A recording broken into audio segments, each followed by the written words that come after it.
परम प्रेममय श्री श्री ठाकुरेर श्री चरण कमले आमार अनंत कोटी श्रद्धा भक्ति युक्त प्रणाम।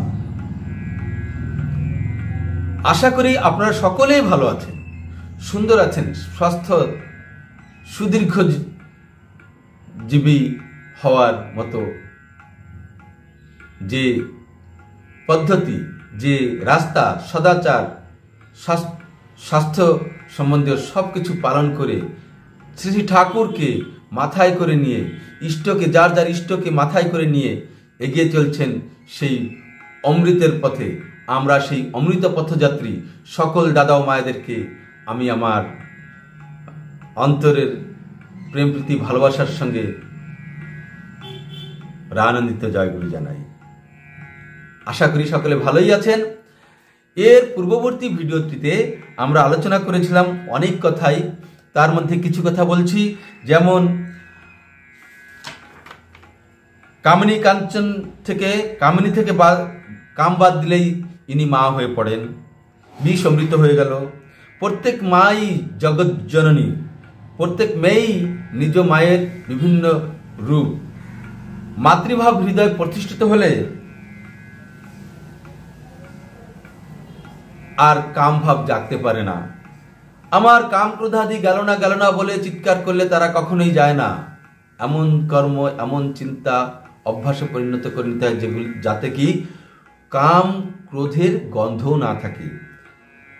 আজ আমরা এই রিপু ষড়রিপুকে বশ করার কথাও আমরা এর আগে আলোচনা করেছি। এর আগের ভিডিওটিতে মনে কাম ক্রোধাদির ভাব না এলে প্রকাশ পাবে কি করে? उच्चतर उदार भावे निमज्जित हओ। ताहले এই সবগুলোই দেখা যায় আমাদের কাম রিপুকে দমন করার কৌশল এর মধ্যে রয়েছে। এই সবগুলোই একটা দিকে ইঙ্গিত করছে কাম রিপুকে দমন করা। তাই আজকের টপিকটাও কাম রিপু কিভাবে দমন হবে তার আরেকটি পদ্ধতির বিষয় বা सूत्र কিভাবে আমরা একে নিয়ন্ত্রণে রাখতে পারবো সে বিষয়ে আলোচনা করব। তো আলোচনায় যাওয়ার পূর্বে একটা অনুরোধ করব, আপনারা ভিডিওটি সম্পূর্ণ দেখবেন, স্কিপ না করে। শ্রী ঠাকুরের অমৃত কথা অমৃত বাণী তার উপরে আলোচনা করব, আর তার মাধ্যমে আমরা আমরা জীবনের চলার পথেও তাকে গ্রহণ করে নেব যে যার বোধ দিয়ে অনুভূতির দ্বারা যা জানা যায় তাই জ্ঞান, তাই নাকি শ্রী ঠাকুর বলেছেন। তো আজকের বাণীটির দিকে এগিয়ে যাই। আজকের বাণীটি হলো সৃষ্টিতত্ত্ব, গণিত বিদ্যা, রসায়ন শাস্ত্র ইত্যাদির আলোচনায় কাম রিপুর দমন হয়। এই পাঠ আলোচনার মধ্যে আমরা জানতে পারবো সৃষ্টিতত্ত্ব কাকে বলে, গণিত বিদ্যা রসায়ন শাস্ত্র কি, আর এর দ্বারা কিভাবে কামরিপুর দমন হবে। ঠিক আছে, তো আসুন আমরা আলোচনার দিকে যাই। বাণীটি আবার পুনরাবৃত্তি করছি। সৃষ্টিতত্ত্ব, গণিত বিদ্যা, রসায়ন শাস্ত্র ইত্যাদির আলোচনায় কামরিপুর দমন হয়। মানে এটা তাদের জন্য যারা বা যে শ্রী শ্রী ঠাকুরকে বা যার যার ইষ্ট আছেন তাকে মাথায় করে নিয়ে, অর্থাৎ সবসময় তার দিকে ধ্যান রেখে তাকে চিন্তা করে চলতে না পারি, তখনই যদি আমরা পারছি না দেখা যায়, তাহলে এই চিন্তার মধ্যে ঢুকলেও আমরা কিছুটা রেহাই পাবো। তাহলে আসুন আজ শ্রী শ্রী পিতৃদেব এই বাণীটির বিষয়ে কি বলছেন সেটা আমরা জেনে নিই একবার। ঠিক আছে, তো শ্রী শ্রী পিতৃদেব বলছেন সৃষ্টিতত্ত্ব কি? সৃষ্টিতত্ত্ব কি? সকলকে নিরুত্তর দেখে শ্রী শ্রী পিতৃদেব বললেন, এই যে আকাশ, মহাকাশ, সৌরমণ্ডল, হাজার হাজার সৌরজগৎ, কোটি কোটি নক্ষত্র, নীহারিকা, একটা ধূমকেতু কয়েকশো বছর পর পৃথিবীর কাছে ফিরে আসছে, এই সব ভাবতে গেলে খেই হারিয়ে ফেলি, কুলকিনারা পাই না। আবার পৃথিবীর সৃষ্টির কথাও ভাবা যায়। সূর্য থেকে বেরিয়ে এসে গ্রহগুলি ঘুরতে লাগলো সূর্যের চারিদিকে। পৃথিবী শীতল হলো, হাজার হাজার বছর লেগে গেল। তারপর জলের আবির্ভাব, উদ্ভিদ ও জীবজগতের সৃষ্টি হলো। গণিতবিদ্যা ও রসায়ন শাস্ত্রের চর্চায় কামরূপুর নিয়ন্ত্রণে থাকে। ইষ্ট প্রসঙ্গ তারিখ 23/11/1975 সাল। শ্রী শ্রী বরদা আরো বললেন, সৃষ্টিতত্ত্ব কি? একটা মেয়ের উপর একটা ছেলে কিভাবে তাকাচ্ছে, কিভাবে এগিয়ে যাচ্ছে, সৃষ্টিতত্ত্ব বাপ মাই ছেলে মেয়েকে শেখাচ্ছে। কিভাবে জীব মানুষ সৃষ্টি হয়েছে, আগেকার দিনে এইভাবে শিক্ষা দেওয়া হতো। এতে বিকৃতি হতো না ছেলে মেয়ের ভিতর, হলেও খুব রেয়ার, কদাচিৎ। যামিনীকান্ত রায়চৌধুরীদের দিনলিপি থেকে, তারিখ 15/10/1971 সাল। আপনারা বাণীটি শুনলেন। জ্ঞানী গুণী বুদ্ধিমান যারা ঠাকুরকে ধরে আছেন, তারা প্রায় সকল দাদা মায়েরা এর অর্থ তো বুঝেছেনই, বুঝতে পারেন। তবু আমি এই বাণীটি পাঠের পর আমার যা অনুভব হলো, আমি যা বুঝলাম, সেটা আপনাদের সঙ্গে প্রকাশ করছি এবং আপনারাও আমাকে প্রকাশ করবেন, এটাই আমি আশা করি। যদি আমার বোঝাটা ঠিক হয়, তাহলে আমি ধন্য হব। যখন আমি বুঝতে পারবো যে না, আমি ঠিক বুঝেছি। অবশ্য আমরা তার ভাবে ভাবিত না হলে তার কথা আমরা বুঝতে পারি না। বুঝলেও হয়তো আমার ক্ষুদ্র বুদ্ধির গণ্ডির ভিতরেই আমি বুঝি। তাই আমি এই আলোচনাটি তার ভাবে ভাবিত হয়ে করার চেষ্টা করছি। ঠিক আছে? তো এখানে পরম পূজ্যপাদ শ্রী শ্রী বরদা বলছেন কি, সৃষ্টিতত্ত্ব বলতে তিনি কি বোঝাচ্ছেন? আকাশ, মহাকাশ, অসংখ্য সৌরজগৎ, সৌরমণ্ডল, কোটি কোটি নক্ষত্র, নীহারিকা, ধূমকেতুর যে গতি, হাজার হাজার বছর ধরে ঘুরে ঘুরে পৃথিবীর নিকটে চলে আসে। এই তারা নক্ষত্র কিভাবে কোথায় অবস্থান করছে, এই পৃথিবীটা সৃষ্টি হলো কি করে, সূর্যই বা কে, আমরা কেন তার পিছনে আমাদের এই গ্রহগুলি ঘুরছে, আবার এই গ্রহগুলি সৃষ্টি হয়ে অগ্নিপিণ্ড ছিল, কিভাবে ধীরে ধীরে ধীরে ধীরে শীতল হলো, শীতল হওয়ার পরে কিভাবে সেখানে জলের সৃষ্টি হলো, উদ্ভিদ জগৎ সৃষ্টি হলো, আবার সেখানে জীব সৃষ্টি হলো, আর জীব সৃষ্টি হয়ে এক এক করে করে করে বিবর্তন ও বিবর্ধনের সাথে সাথে এই মানব জন্ম, মানবের সৃষ্টি হলো। এই সব চিন্তায় যদি আমরা ডুবে যাই, এইসব চিন্তার ভিতরে যদি আমরা ঢুকি, সত্যিকারের আমরা অতল গভীরে পড়ে যাই, আমরা তার কুলকিনারা খুঁজে পাই না। এটা তো অতি বাস্তব কথা। আরো বলছেন যে সৃষ্টিতত্ত্ব, এইসব ধরনের যত তথ্য আছে, বিষয় আছে, এর মধ্যে ঢোকাটাই হচ্ছে সৃষ্টিতত্ত্বের আলোচনা করা। এবং গণিতবিদ্যা, অঙ্ক কষা, কিভাবে কি করলে, অঙ্ক মানে কি? সমস্যা, যে সমস্যা সমাধান করা হয়, কোনো সমস্যা, যে কোনো সমস্যা, যে কোনো রকমের হিসাব করে তার সমাধান করাটাই হচ্ছে গণিতবিদ্যা। তাহলে এইটা কি করে সমাধান পাবো? একটা সঠিক নিয়মের মধ্যে থেকে, যে নিয়মের মধ্যে থেকে অঙ্কগুলি কষা যায়, তার কিছু প্রসেস আছে। সেই নিয়মটিকে রক্ষা করে যখনই আমরা সমাধান বের করতে যাই, তখন তার সঠিক সমাধানে পৌঁছাতে পারি। ঠিক নয় কি? যোগ করার একটা নিয়ম আছে, বিয়োগ করার একটা নিয়ম আছে, গুণ ভাগ সবকিছুর একটা নিয়ম আছে। ইউনিক একটা নিয়ম আছে, আর এটাই হচ্ছে গণিতের ধর্ম। ঠিক তেমনি আমাদের জীবনের যে অঙ্ক আছে, সেই অঙ্কেরও একটা নিয়ম আছে। সেই নিয়মকে বাদ দিয়ে যদি আমরা সমাধান করতে যাই, তখনই সেখানে সমস্যার সমাধান না হয়ে বিকৃত রূপ নিয়ে দাঁড়ায়। আর যার ফলে এই জীবনে, সমাজে, এই জগতে বিভিন্ন রকমের অরাজকতা, দুর্নীতি, হিংসা কাণ্ড সৃষ্টি হয়। তাই আমরা নিয়মের মধ্যে থেকে গণিত শাস্ত্র, রসায়ন শাস্ত্র এইসবের আলোচনার মাধ্যমে আমাদের কামরূপ দমন হয়।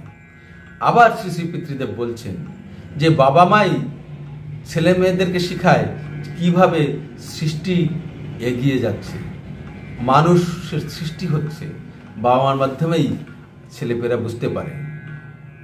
আর এই ছেলে মেয়েদের বোঝানো বা শিক্ষা দেওয়ার কাজটা বাবা মাই করে। আর বাবা মাই যখন শিক্ষাটা দেয়, মানে হাতে কলমে দেখিয়ে দেয়, তখন ছেলেমেয়েরা বিকৃত কম হয়, আর হলেও খুব কম। তাহলে এর দ্বারা এইরকমভাবে এই প্রসেস যাওয়াতে কি হয়, আমাদের মধ্যে বিকৃতি আসে না। আমার মনে পড়ে, আমিও এক সময় ছোট ছিলাম, আপনিও ছিলেন, সবাই ছিলেন, কিশোর অবস্থায় ছিলাম। 6-7 যখন পড়তাম তখন থেকেই আপনারা ভেবে দেখুন, যার যার জীবনে অনেক অনুভূতি, অনেক এক্সপিরিয়েন্স আছে। তবে হ্যাঁ, আমি একবার আমাদের ধৃতিমান দাকে বলতে শুনেছিলাম এই কাহিনীটি। সেখানে ছিলেন আমাদের ননীগোপাল চক্রবর্তী দার শ্রদ্ধেয়, যিনি সেক্রেটারি ছিলেন সৎসঙ্গের, ওনার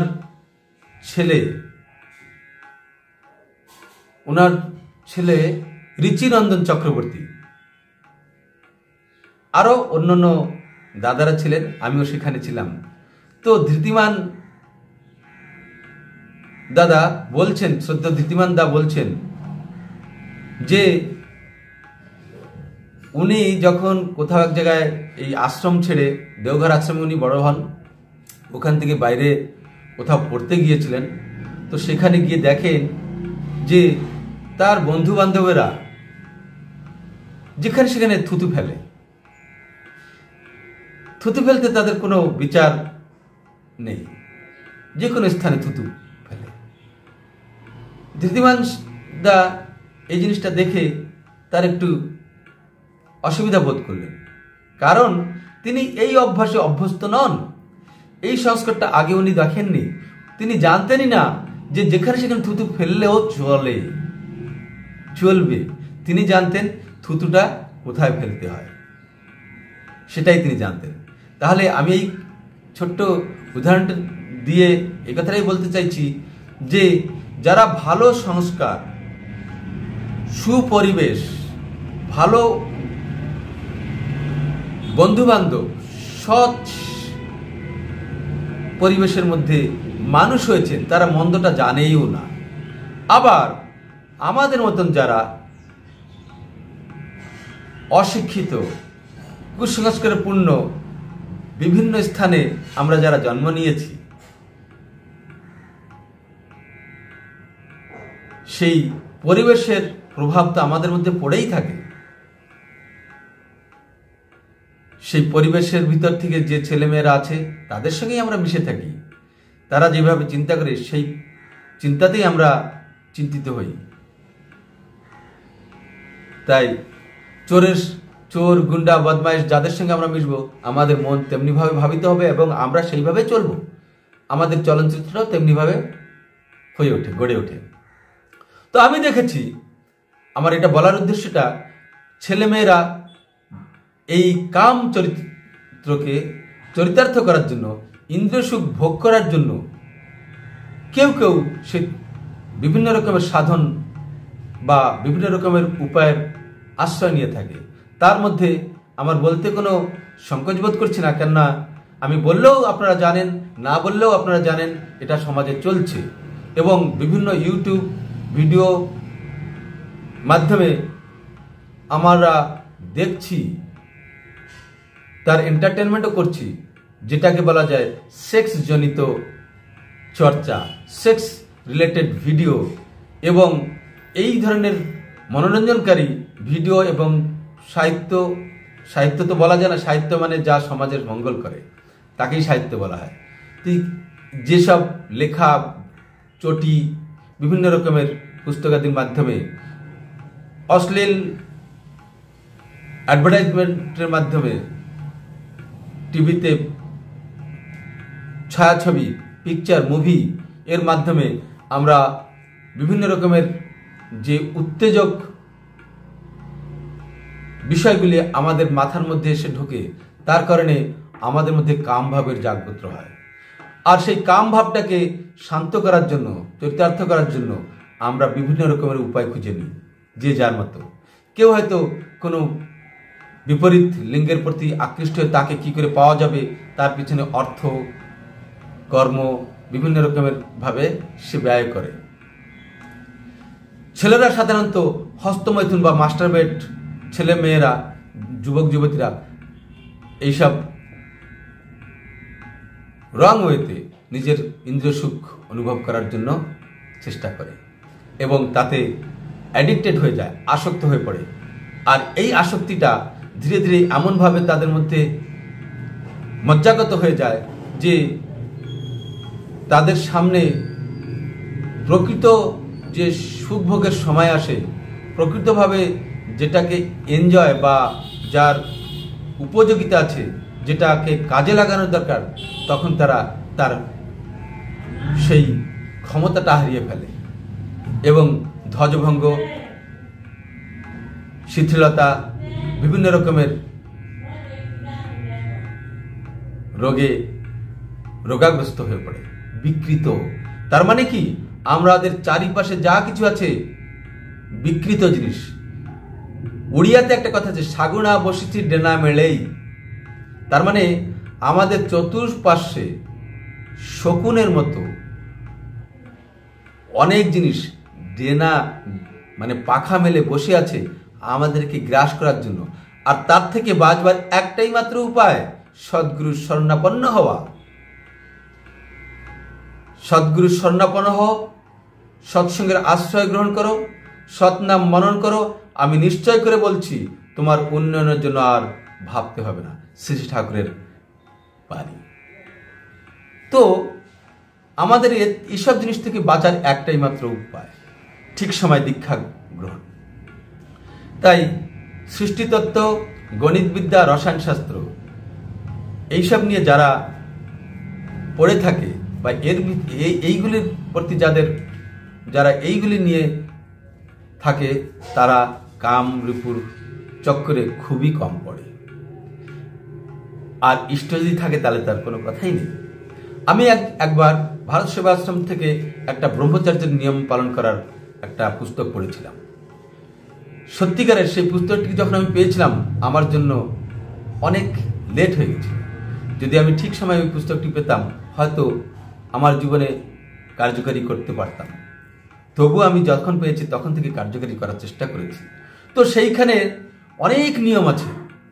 24 ঘন্টা, আমরা 24 ঘন্টা প্রত্যেক দিন জীবন চর্চা করি। সেই 24 ঘন্টার একটা রুটিন দেওয়া ছিল। সেখানে অনেক কড়া কড়া কথাও আছে, কড়া নিয়ম আছে, কিন্তু তার মাঝে মাঝে একটাই কথা ছিল। প্রণবানন্দ মুখার্জির দর্শন হিসেবে সেটা লেখা হয়েছিল। একটাই কথা ছিল, যাদের গুরু আছে, যারা দীক্ষিত, যারা গুরু গ্রহণ করেছেন, তাদের গুরু প্রদত্ত মন্ত্র জপ করলে এত নিয়ম পালন করার প্রয়োজন পড়ে না। এর অর্থ এটাই যে আমরা ইষ্টকে নিয়ে চলব, ইষ্ট চিন্তায় থাকব। তার মানে ব্রহ্মে বিচরণ করে যার মন, সেই হচ্ছেন ব্রহ্মচারী। তো যাই হোক, লম্বা হয়ে যায় কথাটি। তো আমরা আজকের এই আলোচনা থেকে সৃষ্টিতত্ত্বের বিষয়ে জানলাম, কামরূপটা আমাদেরকে কিভাবে বিভিন্ন ক্ষেত্রে যন্ত্রণা সৃষ্টি করে আমাদের ভিতরে। আরও ছোট একটা কাহিনী আছে, তো সেটা বলবো না আমি আজকে, যদি পরবর্তী কোনো টপিকের মধ্যে আসে তখন বলবো। আপনারা আমার সঙ্গে জুড়ে থাকুন, আপনারা প্রার্থনা করুন যেন আমি প্রতিনিয়ত শ্রী ঠাকুরের কথা নিয়ে আপনাদের সম্মুখে উপস্থিত হতে পারি। লাইক, কমেন্ট ও সাবস্ক্রাইব করবেন দয়া করে, যদি ভালো লাগে লাইক, কমেন্ট, সাবস্ক্রাইব করতে ভুলবেন না। ঠিক আছে, তো আজকের জন্য আমি অনেক কথাই আসছে, কিন্তু আমি আর ভিডিওটা বাড়াচ্ছি না। এটুকু বলেই আমি আজকের মতো বিদায় নিচ্ছি। নেক্সট ভিডিওতে আবার দেখা হবে। আপনারা সকলে ভালো থাকবেন, আনন্দ থাকবেন এবং আচার্য ঈশ্বর আচার্যদেবকে মাথায় নিয়ে, পরমপিতাকে, আচার্যকে যদি মাথায় নিয়ে চলি, তাহলে আমার পরমপিতা শ্রী ঠাকুর আমার ইষ্ট আদর্শ। যে যার ইষ্ট আদর্শকে মাথায় নিয়ে চলবেন, নিশ্চয়ই সব সমস্যার থেকে আপনারা মুক্তি পাবেন। এটুকু বলেই আমার আলোচনা এখানে শেষ করছি। জয় গুরু।